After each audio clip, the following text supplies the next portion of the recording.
and welcome to today's European SharePoint, Office 365 and Azure Community webinar.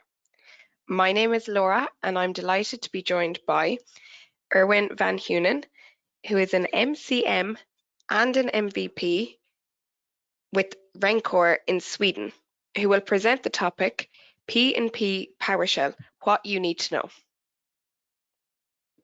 Remember to join in on the conversation about today's webinar and more on Twitter. Our Twitter handle is @EuropeanSP and our hashtag is #ESPC23. Don't forget to check out the Resource Centre. This is updated daily with the latest blogs, eBooks, webinars and how-to videos. Simply visit sharepointeurope.com and click the Content tab at the top. Continue your learning by joining us for a series of webinars for SharePoint Week. SharePoint Week takes place from the 8th of May to the 12th of May this year. This is your chance to dive into a world of free SharePoint content for a whole week. For full details, please check out sharepointeurope.com/SharePoint Week. Save €400 with super early bird pricing and join us in Amsterdam this year from the 27th to the 30th of November for 4 days of learning, networking and inspiration. ESPC23 will bring together members of the Microsoft 365 and Azure community from around the world to share ideas and solutions. Surround yourself with the like-minded individuals at ESPC this November. Secure your super early bird tickets today and get ready for 4 incredible days of Microsoft 365 and Azure learning. Please visit sharepointeurope.com/pricing to snatch up this limited offer. The early bird sale for this year's European Power Platform Conference is also live. We are now sold out of 3-day tickets for the European Power Platform Conference 2023, but you can still get your hands on some 2-day tickets while they're still available.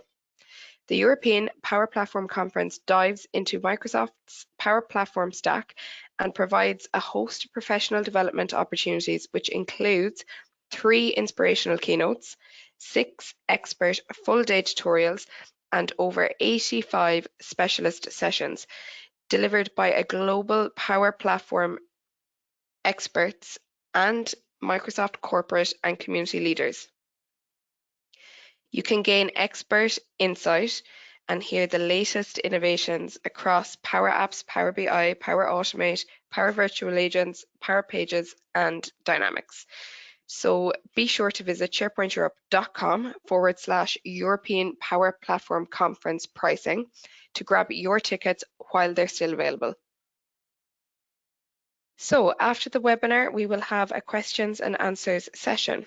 You can type any question that you might have into the questions window, and questions will be selected and answered at the end of the presentation.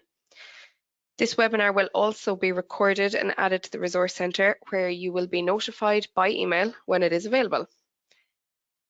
And now I'm going to pass over to our webinar presenter today, Erwin.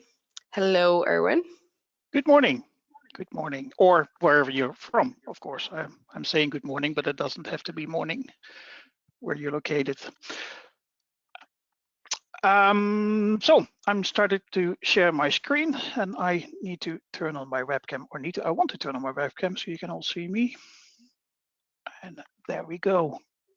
Good morning. Yeah, today I will talk you through PnP PowerShell and what you need to know. A bit about me. I'm Erwin van Hunen. I'm the CTO at Rencor since actually a few weeks. And there's a little caveat I have to share. Since a few weeks, I'm running on a Mac, and that's relatively new for me. So if you see me juggling around Windows in a less smooth way, then I apologize upfront, because I used to run on Windows for I don't know how, well, basically my life. Now I moved over to macOS, so it's some things are still a bit new for me, but it should go okay.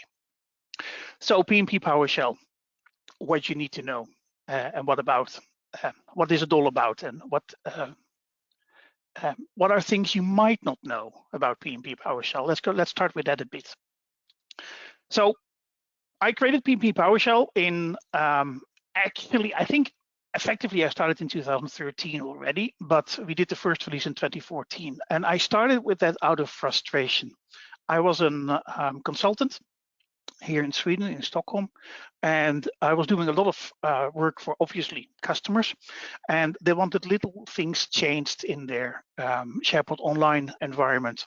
And what I had to do is that basically what I did at the time, I opened Visual Studio and wrote a little C# application using CSOM, the client-side object model, and programmed against Microsoft Online that made that little change that I wanted to do, like adding a content type or creating a list or those kind of things. And then I compiled that and ran the application. And then if a day later they wanted something else, I just opened Visual Studio again, made the change to the application, compiled it again, and ran it. And that works, obviously, but it's a bit of a hassle. It would be nice if I could just use a script instead. And having experience with PowerShell already from the on-prem version of SharePoint, I was like, why is there not like a whole set of commandlets available for SharePoint Online? And I started to create those. And first release done in 2014, there were just like, I don't know, 20, 30 commandlets, maybe a bit more. I don't even remember anymore. But there were just a bunch of commandlets that did the work. And at the time I was already talking to Vesa Juvonen. Most of you that are familiar with the whole PnP effort probably know his name. And I said, like, hey, I have these commandlets. I would like to give them away for people to use. And he says, give it to me. And I gave it to him, and it became part of the PnP effort. So the first release we did was using this SPO prefix. So you might be familiar with the prefix. You see there an example, get SPO list was, for instance, one. And so that meant we also had a commandlet called connect.sponline. And that was confusing because Microsoft also has a commandlet library called the SharePoint Online Management Shell.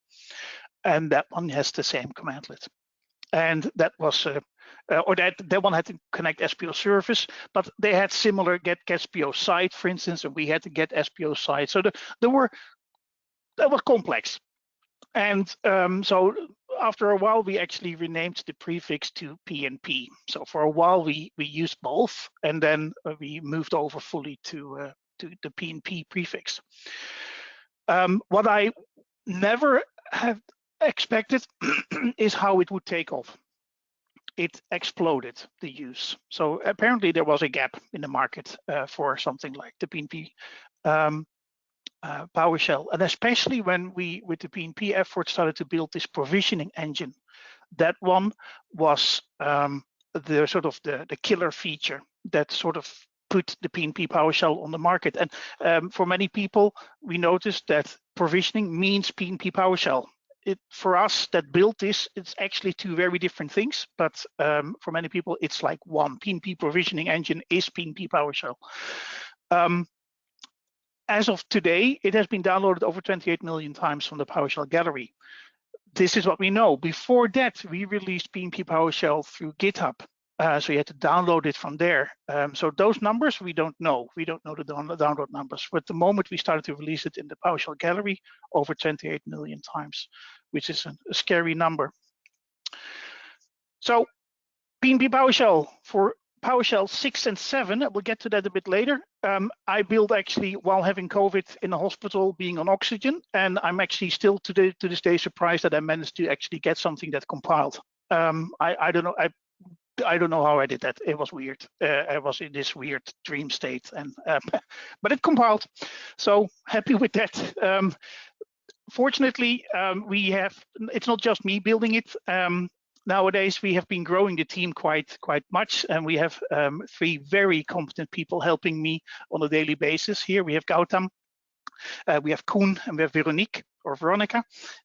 that helped me out. And so if you create issues, for instance, on GitHub, you will most likely see one of them actually pop up, their names. Also, when you create pull requests, if you want to make changes to PnP PowerShell, which you can do because it's open source and we welcome your input, you see probably one of those people handling your case and looking into it.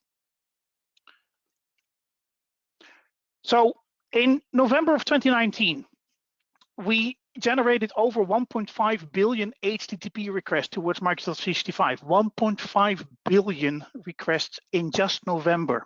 So if you would make one request per second, that would take you 47 years to complete. It's an insane number.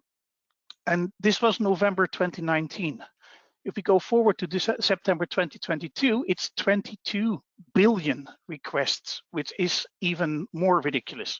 That will take you 697 years to complete. If you would create an HTTP request every second, it's unbelievable.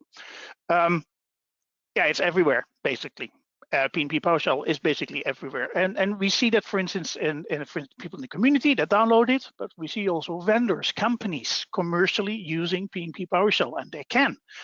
My previous employer was using PnP PowerShell behind the scenes in an application with a nice graphical shell on top of it to install their products.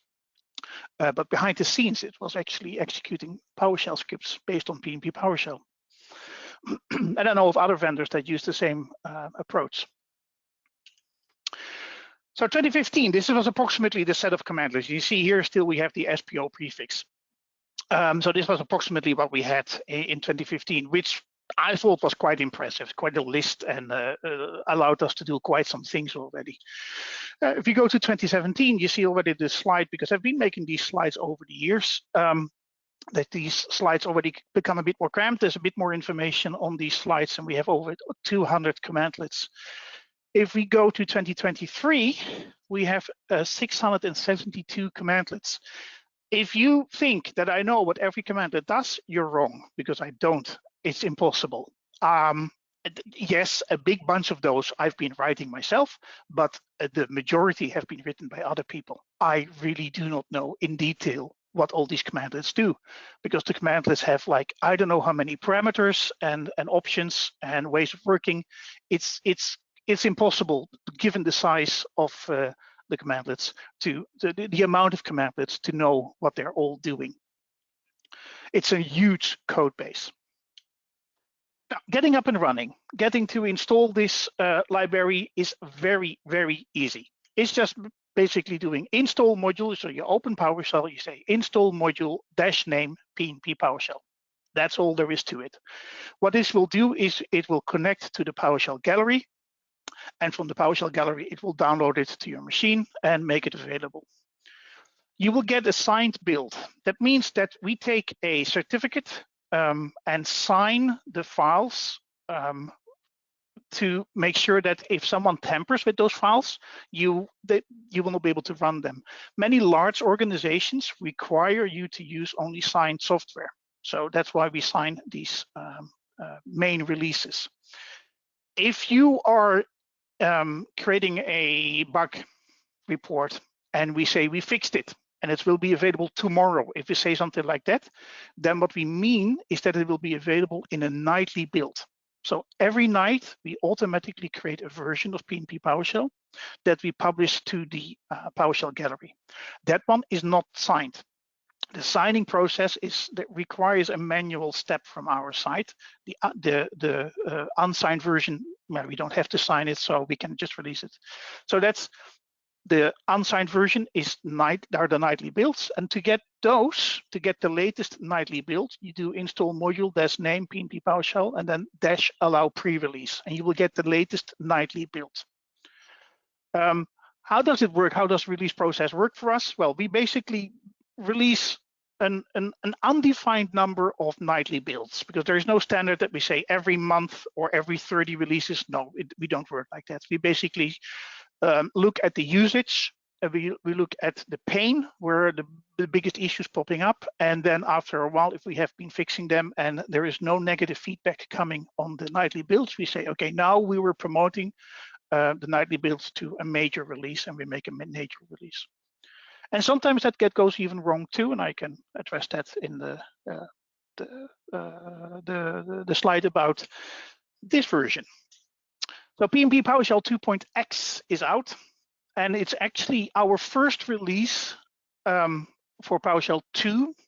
PnP PowerShell 2.0 was actually unfortunately called 2.1. And we released that version, and a few minutes later, we found out that there was an issue with the signing. So we had to release a 2.1.1, which is very unfortunate, but that is the latest and the greatest version of PnP PowerShell, 2.1.1. And we will try to do better the next time, but yeah, there was a mistake made. So we had to release a .1 release of the major release. In an ideal world, we would have loved it to call it 2.0. The problem is that we started to release the nightly builds that we do before the major release already as 2.0-nightly. And then PowerShell Gallery doesn't allow us to release a 2.0. Well, we could, but that would then mean that we're going back in time. So there will be nightlies out there that in a version number are newer than the major release. And so that didn't match well, so we decided to go for a 2.1. Very important to understand that this version is not supported on Windows PowerShell. Windows PowerShell is the PowerShell that you get out of the box with Windows, the one that is by default has the blue background. That is also known as PowerShell 5. That version of PowerShell is based on .NET 4.8, but I'm not 100% sure anymore. But so it's based on the old .NET framework. We now only support the newer .NET versions, or .NET 6 and 7. And that means that it only works supported on the latest PowerShell versions, which is PowerShell 7. So we're already 2 versions ahead. Windows PowerShell is PowerShell 5. It's still available in Windows. And then you also have PowerShell 7. And PowerShell 7 is the one I recommend you to download. And you just Google PowerShell download, and you will find out, you'll get a link to learn.microsoft.com, where they talk you through the download and how to install it. Now, if you want to be a bit adventurous and you want to work and test with different versions, because you say, okay, how do I handle now? This nightly came out. I want to test it, but I don't want to make it my main version. How do I do that? Now let's go to PowerShell, and you see that I'm running a Mac here, and it's fully multi-platform, so that's really nice. And I'm running here PowerShell 7. 7.3.3, and if this is actually very simple. I'm in a folder here, and I'm going to create here a temporary folder like downloads. And I go to the downloads folder. I can say save module. You see, I did it already a few times, but I'll do it again. 1.7. So I want to download version 1.7, and I say path dot, which is the current path, and it will download the module to this downloads folder. And sometimes it takes a while to wake up. There we go. And if I look now in this folder, you see there's a PnP PowerShell folder. And in there is a 1.7 folder. And there we have these files. So if I go back to the downloads folder again, and now I'm also downloading 2.1.1.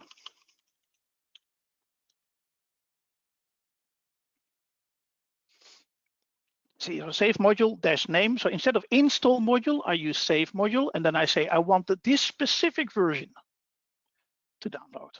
So if I now go to, so we see we're still the same folder structure, but now we have a 1.7.0 and a 2.1.1 folder. So if I go to 1.7.0, I can now see the files that make up PnP PowerShell. There's a couple of folders, a common, a core, framework folder, etc. But there's also this file, and this file is the key here. So if I say import module PnP PowerShell PSD1, and it loaded already because I had PowerShell loaded already, that same problem. So let me exit this shell and open a new shell. And zoom in a bit here. Temp, downloads, PnP PowerShell 170, import module PnP PowerShell PSD1. Now, if I do get module, you see that 170 is loaded. I loaded this specific version, and I can do the same with 211. So that way, I can run a script with a specific version of PowerShell. If I do install module, and I do without doing the import module, I just do connect PnP online, PnP PowerShell will be stored, depending a bit on your operating system, in a folder that PowerShell is aware of. And if you do connect PnP online, it will automatically discover this file, this module, and it will make it available to you. And then you will automatically get the version that you used with install module. But if you do save module, you can specifically specify which one you want to load. And you can put that in your script. Now, the error message that you saw previously meant that I already have PowerShell loaded, had loaded in this session of PowerShell. And then it says like, hey, I'm sorry, I'm already in memory and you're trying to load a different version that is not working. That is an unfortunate limitation of PowerShell, that you cannot have multiple versions loaded at the same time. And that's how the .NET framework works, or .NET in general works, and that's just inconvenient, but that's how it is.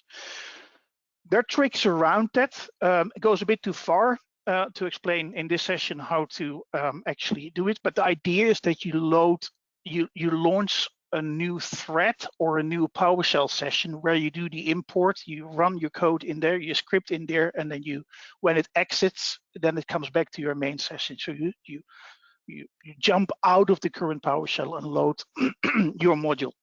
So there's some tricks for that, and these are actually described on the PowerShell pages on the PnP site, pnp.github.io. There you'll find the documentation for PnP PowerShell. So this is how you handle multiple versions. Save module. I get the command up again.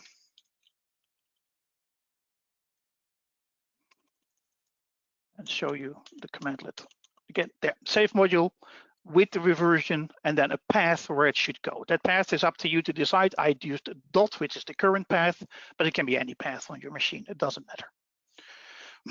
So if you are running on Windows and you do install module, it will go to your documents folder. You will find a PowerShell folder in there. There will be a modules folder in there, and that's where PnP PowerShell goes, or any module that you install with install module.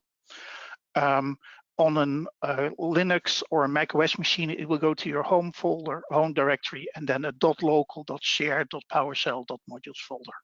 Well, right, back to the slides. If you're new to PnP PowerShell, you might have seen this error message popping up. The collection has not been initialized. And you're like, oh, there's a bug, there's an issue, something is wrong. Nope, nothing is wrong. Yes, it is an error, but it's an expected error. What's happening here? I'm retrieving the current web, and I say, and I'm using basically the SharePoint Online object model behind the scenes here. So if you're a developer, for instance, you might understand what I'm doing here. I'm getting the current web object. And in that web object, there's a collection of lists, and I can enumerate those by doing give me the web and then give me the lists in that web. And it says like, no, but the collection has not been initialized. Why not? I'm 100% sure there are lists here. Yes, they are there, but it's a bit of a quirk of CSM. And that has to do with the API behind the scenes. And what they do not do by default is load from the server collections, and they do that for performance reasons. So basically, they say, give me the web and all its properties, but every collection, skip that one. You have to explicitly ask for it. So if I want the web and all the lists in that web, I have to ask the web to provide me with those lists.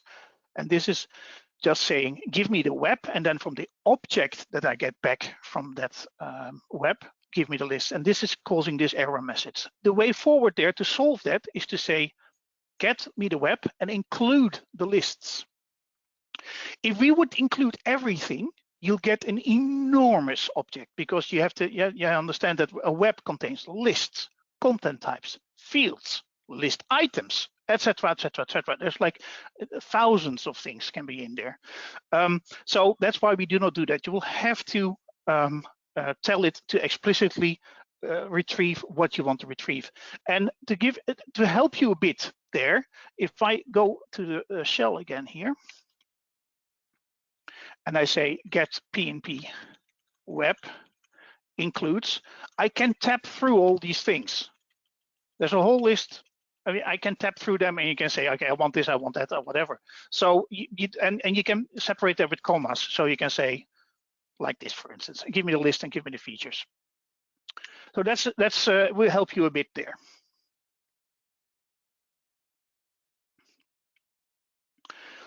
Another few things. Connect PnP Online is always needed, obviously. What is this doing? Am I physically connecting to the server? No. You're effectively authenticating to the server. That's what you're doing. You're telling me, hey, the server, hey, listen, this is me, and I'm allowed to connect to you. And what we do is we create a context, we create a session in memory, in the PowerShell session at that moment in time, that contains that information for us to authenticate to the server. And you can actually have multiple connections. I can say, as an example there, connect to this URL and then return the connection. Normally Connect PnP Online will return nothing. It will just connect to the server and that's it. And then there's an in-memory object that every commandlet in that PowerShell session will use. But if I do return connection, it will actually return that object to the script or to the prompt. And if I put that in a variable, like C1 in this case, and I do the same to another site collection, and to C2, I can actually retrieve, for instance, the list of 2 different site collections by specifying the connection parameter, so C1 and C2. So this is a way of actually playing around with multiple site collections at the same time, as long as you keep track of what every connection object is referring to. So it's a nice way of building somewhat more complex scripts. Now notice the connection object, connection parameter, like for instance in get PnP list, and the majority of the commandlets that work towards SharePoint Online in the PnP PowerShell module support this connection parameter. But you do not have to do this by default. I see sometimes scripts where people do this by default, and that's not needed. If you only have one connection to a site collection, and that's the only site collection you're working against, you do not have to specify the connection parameter. It will use the one that you connect to by Connect PnP Online by default. And then I see sometimes scripts where say disconnect PnP Online, and that one is not really needed unless you're using app only with certificates. We'll get to that also, and that has to do with caching and everything behind the scenes.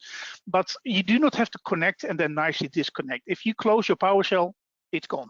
The connection is gone. Or if you exit your script, the connection is gone. So disconnect PnP Online. Yeah, you can do it from an ethics perspective, if you want to call it like that. So I do a connect and I must do a disconnect, and it doesn't hurt, but it's not needed. A performance tip. Every parameter that's not every, sorry, but some parameters, like for instance the identity ones, allow you to specify 2 types of sometimes more types of information, and we'll show you. We'll list those also in the help of the commandlet. Now, if you look at the 2 examples here, they do exactly the same thing, but the difference is crucial. The first one, we say, okay, give me the list called site pages, and put that list in a variable called list, and then give me the list item from that list with ID 34. The second example, in the bottom, does exactly the same thing. The difference though is that in the second, okay, it's 1 line less, but in the second example, the code behind the scenes will first connect to the site collection, then we'll figure out if there's a list called site pages. If there is a list called site pages, it will create that object and then use that object in the commandlet to get the item with an ID of 34. And while these 2 examples here will not show any performance gain, if you start to handle thousands of list items in a loop or something, it will become a performance increase if you start to use the first version, because I already retrieved the list. So now I'm giving the commandlet the actual list object instead of the name of the list. So it doesn't have to figure out if that list exists. It just says, okay, cool, I have the list, and I'm going to get the item with ID 34. So this is a performance tip. Now, as I said, the example here will not give you any performance gain because it's only one item you're retrieving. But if you're starting to talk about thousands or hundreds of thousands of items, then it becomes a performance gain here. So where possible, use objects instead of strings. Although I totally admit that strings is sometimes easier to remember because you just say list side pages and that's it. Authentication. Authentication is a complex one. And I can talk very long about that, but I won't do that. Let's try to keep it as simple as possible here. Multi-factor authentication, which you should have enabled. If you don't enable it, please get it up and running. It's crucial. We've had over the times with the Connect PnP Online various versions of handling multi-factor authentication. You might, if you have been using PnP PowerShell before, you might be aware of the use web login switch that we had on Connect PnP Online. And while that one worked, it was extremely hacky. It meant that we loaded a web browser component in a pop-up window, and then we hooked into events of that web browser, and if cookies came back, we took the cookie and then added that cookie to every session. It was just extremely hacky and ugly and terrible. And most of the time it worked, but if it didn't work, it really didn't work, and it was really complex to figure out what did not work. So nowadays we use something called MSAL, Microsoft Authentication Library, behind the scenes, which is way cleaner, way better, and that one provides what we call an interactive login. And if you use that, it will pop up a dialog where you are being allowed to authenticate. You enter your username, your password, and if you have multi-factor authentication activated, it will ask you for the second factor. You can use this also without multi-factor. It will just pop up a dialog and it allows you to authenticate. And this works on Windows very nice. You get a nice pop-up. On Linux and Mac, it works a bit less nice. Basically, it opens a browser window where you authenticate, and then you have to close that browser window yourself. The downside of this approach is that it will not work in any unattended context. For instance, a script, something you run at scheduled basis every night at 2 o'clock or something like that. You cannot do this interactive login. There's no way for you to, you don't want to wake up, get out of bed, enter your username and password and go back to sleep again. So there you will have to use app only. And app only is basically the way to run things in an unattended manner. And it's actually not that complex to set up. So let me show you how that works. Now I'm going to switch to Windows, and I have a good reason for that, because the Mac experience, while it works, is not smooth, and I want to see you first. I assume that the majority of you will actually run on Windows, so let's move to a Windows virtual machine where I am right now. And let me register an Azure AD application. I'm going to create an Azure AD application, and I'm going to create a certificate, and I will use that certificate to authenticate towards my site. So here I have PnP PowerShell installed on Windows 11. And if you are still running PowerShell as PowerShell and not running it in the Windows terminal, I strongly recommend you to use the Windows terminal. It's a blessing. It's actually really, really, really nice. And it's a free download from the Windows App Store. Absolutely get the terminal, because you get tabs and all kinds of other nice goodies, really nice. So if you do register, and here I'll talk you through this. So register PnP Azure AD app. and then you give it a name, something you recognize, and say we give it demo 01, ESPC 2023 demo 01. Then you need to provide your tenant. This happens to be the tenant that I have for my SharePoint Online environment. And then here we have the interactive, because I will have to authenticate and I will have to provide consent. So the way it works is it will create an entry in the Azure AD. So keep in mind, in order to run this commandlet, you will need to have write access to the Azure AD. That's a prerequisite. Fortunately, you only have to do this one time. So if you do not have that access, you could ask an administrator of your AD to execute this. It wants me to log in, and I'm logging in here.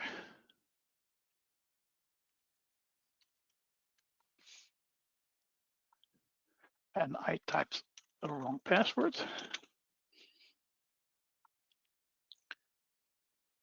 And now it created the entry in the Azure AD, and now it waits 60 seconds. We've noticed that the Azure AD is sometimes a bit slow, so we just make you wait 60 seconds. It's the ultimate time to actually run off to the coffee machine and get a new coffee or tea. Would we have to wait 60 seconds? No, most likely we can make this shorter, but you do this only one time, so it's not the end of the world, I would like to believe. But it created this app, ESPC 2023 demo 01, with an ID, and it will wait. And then what happens, and you see, by the way, PowerShell 7 changed the way feedback is working in a progress bar, so there's actually a tiny bit more text, and it's still on my to-do list to fix this little notification there. To launch the consent flow in a window, it says there.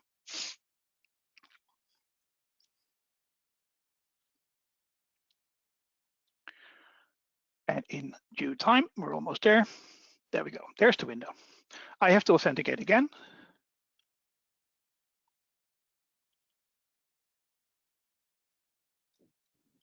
And there we see the consent it wants.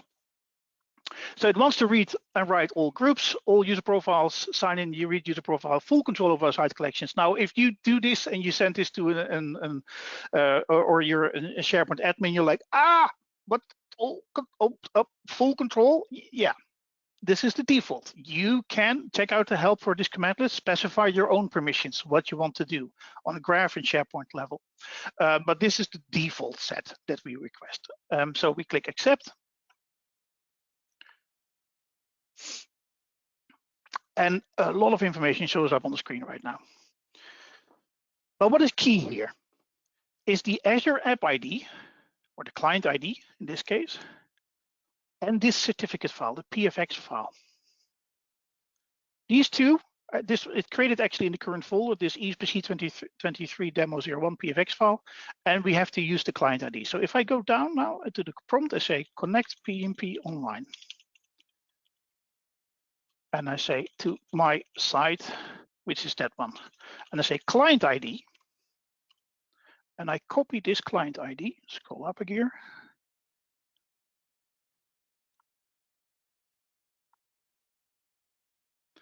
And certificate path. And then I can say the ESPC 2023 demo 01 PFX. Press enter. Sorry, it wants my tenant too, aaronmcm.com. So the whole command would look like this. Like this. Press enter. I'm authenticated. So if I do get PnP list, there's my lists. So this is the easiest way to create an app-only authentication. Now this certificate is there, so make sure that you keep that certificate. I did not specify a password on the certificate.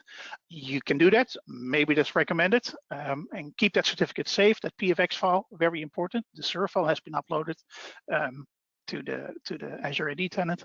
But keep that PFX file very safe, because that is your key effectively to your site with site's full control access. So, but this is the easiest way to set up app-only access.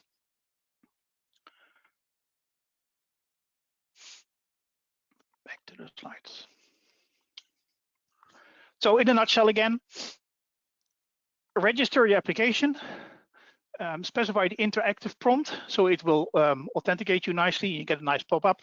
As I said, this works on Mac too, but you will get a browser window popping up. You will have to close the browser window yourself. You will have to launch the consent URL yourself, and that has to do with the fact that on Mac we do not have this full control from .NET over pop-up windows and those kind of things.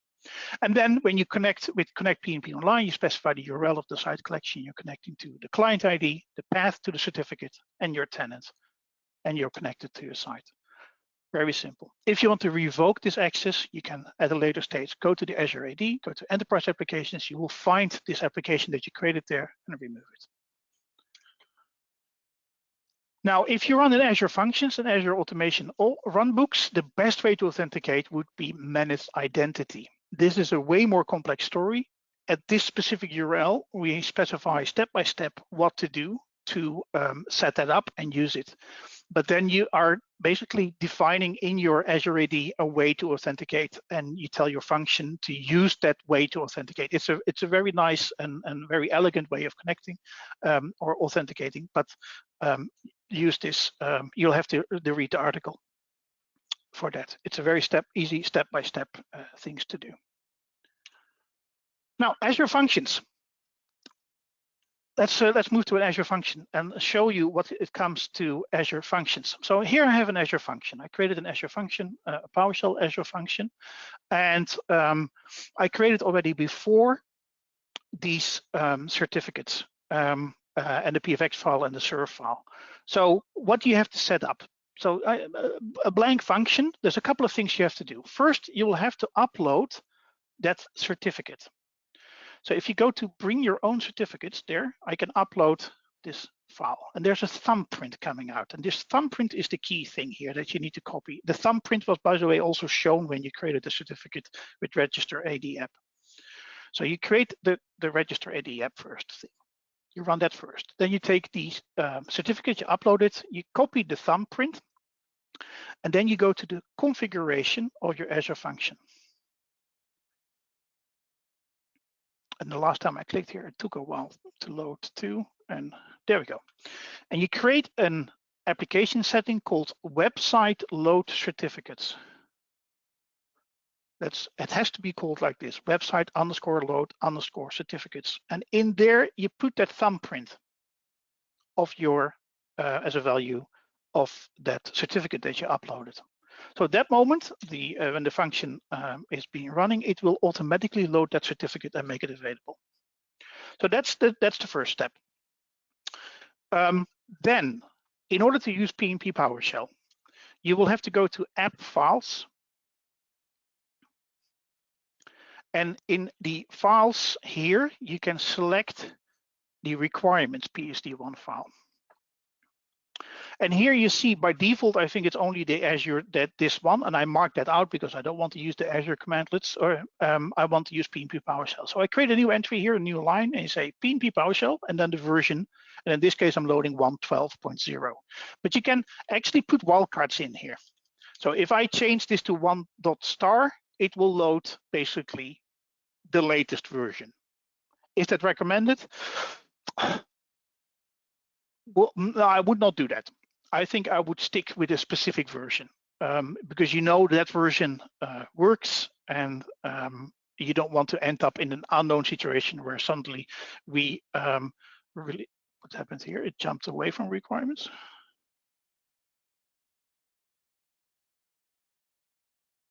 Weird. You don't want to end up in a situation where you suddenly are provided with a newer version of PnP PowerShell that works fundamentally different for some weird reason. So no, stick with a specific version. So this is the setup.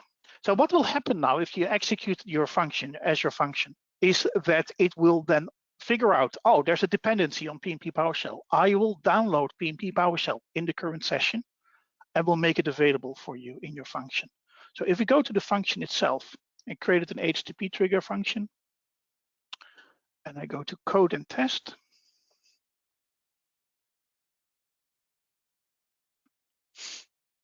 it's a standard, it's a very simple function. But the idea is that what I'm doing here is I'm connecting to the site with this URL, with that client ID and the thumbprint. So not certificate path, but thumbprint. And this is the thumbprint of my certificate to this tenant.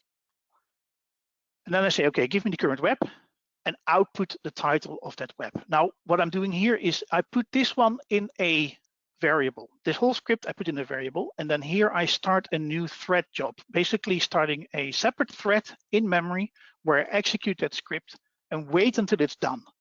And when it's done, I want the output of this script to be put into this variable here, web title, and then I'm outputting the title of the web to web title. That's all this very simple Azure function does. And if I click test and run this one, and let's hope the demo goals are with me now.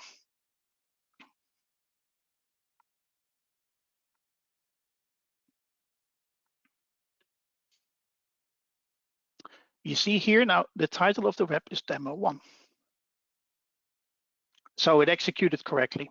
It got the site, the current web, it got the title and outputted the title here, demo 1. You see, by the way, here in the log that it says like, hey, there's a newer version of PowerShell available, 2.1.1. So you can actually update the module. You could change the reference in the requirements PSD1 file and then change it to load 2.1.1 if you want to. So this is the easiest way to, I would say, to create an Azure function, PowerShell Azure function, but look into managed identities because it's cleaner and I don't have to specify all kinds of weird information here and thumbprints and all kinds of other things in my script.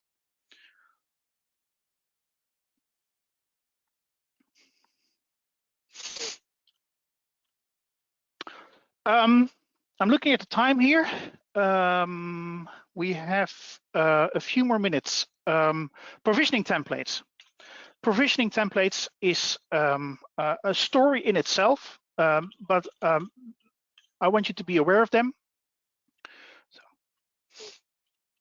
you can say connected to a site collection, get PnP provisioning template. PnP site template. Am I not correct? Get module. Which version is loaded? Okay, that's too long. Let's get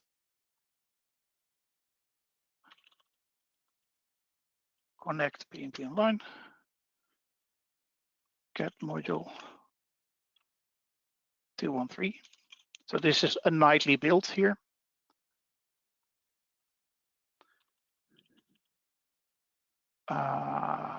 You can say get PnP tenant template, for instance, which extracts a lot of information from your current tenants, but also from your site. So here you can retrieve, for instance, themes and things and all kinds of other information. And there is a site template, PnP site template commandlet that will retrieve the current site collection and put it in an XML file. And that XML file you can then modify and then provision again to another site collection. Google around or Bing around, and there's a lot of information about this because it's a very major functionality in PnP PowerShell on how to use this, but it goes a bit beyond the scope of this session to go into all the detail about the provisioning. But it's a fascinating way of actually building templates and distributing those templates with your script, for instance. So you have a script and a template, and then it's like push out these content types, these fields, these lists, these pages, modern pages to this site collection. And I know that, again, many vendors use this also behind the scenes to actually do automated provisioning of their solutions.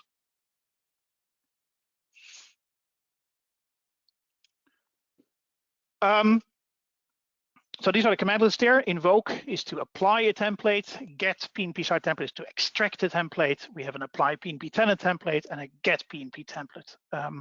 So these are the commandlets that make up provisioning. And if you go to pnp.github.io, you'll find a lot of information about how to use these and examples also. Some gems. I will skip that due to time reasons. There's one I want to show you though. That's the first one. Not many people are aware of that one, and I kind of like it. And that's the create drive option. So if I go to PowerShell here to my session here, and I say connect PnP online to my site, and I say create drive. So notice I'm on a Mac, but I can still do a very Windows-like command. I can do this. See that I'm now in SPO:/ here. So if I now do dir, I'm actually in the site collection. So I can go to the site pages, and I see my pages. This is a demo site with all kinds of pages in there, and I can copy files here if I want to. So this is quite a nice functionality. Would you do this in a script? No, I don't think so. But for the occasional thing, yeah, I would absolutely consider using this. You should consider using this. So this works on the Mac and Linux and Windows, but only in PowerShell. So you cannot say open a file explorer and do this. No, it works within the context of PowerShell only. So this is quite a nice, I think, a nice way of playing around with the files in your PowerShell session. So basically connect PnP online, create drive. You can even specify what the drive should be called, but by default it calls it SPO column.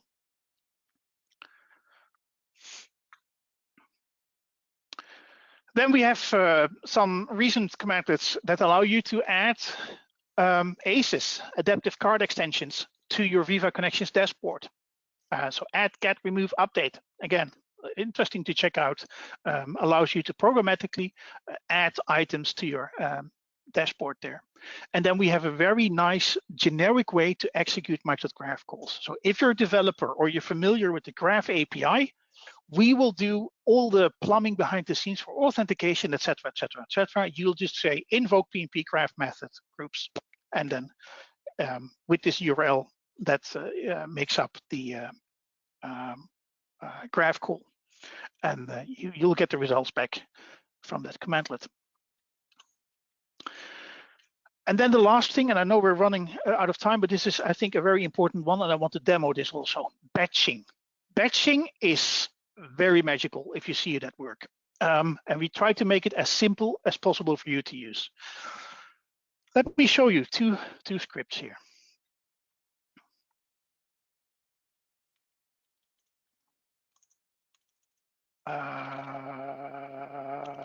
So temp, and here we have the batch demo. So I'm opening Visual Studio Code, so we can have a look at the batch demo code here. What this one does, it starts first a timer because I want to show you the time difference, how long everything takes here. Then I say, give me the list called temp list, and loop 20 times through this thing and add new items. Add a new item to that list and give it a title test. Totally irrelevant what the item contains, and then put a dot on the line on the output there, so you can see how long this one takes. So if I run this script now, it will execute it. Now it's creating 20 items in my temp list.